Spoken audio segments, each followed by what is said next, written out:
Por fin reapareció Daniel Noboa, señoras y señores. Esta mañana le prepararon una entrevista en la cual reapareció para justificarse más o menos, si cabe el término, sobre las elecciones, que actualmente se sigue cargando información en la página del Consejo Nacional Electoral y parece que Luisa González lo va a empatar o otros dicen que puede hasta superar.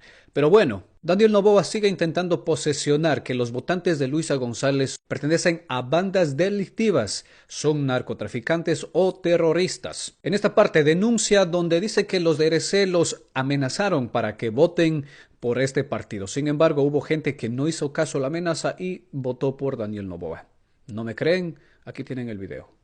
Debemos de mirar hacia zonas donde la gente está siendo también víctima de los grupos narcoterroristas, está siendo víctima de la criminalidad. Lo vimos en la votación.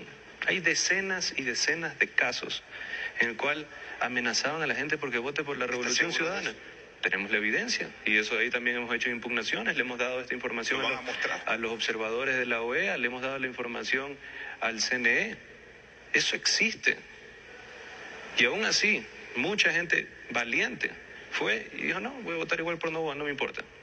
A decir del presidente, según ellos tienen cómo probarlo estas acusaciones, pues entonces háganlo público y denle a conocer a todo el Ecuador estas acusaciones para que en la segunda vuelta esto no vuelva a repetir. Yo creo que señor Daniel Noboa, en vez de intentar posesionar esta imagen falsa diciendo que los votantes de RC pertenecen o son delincuentes, posesione, pídale disculpas a todo el pueblo de la costa ecuatoriana que son honrados, que trabajan, que buscan un gobierno que sí los represente y sobre todo les dé seguridad.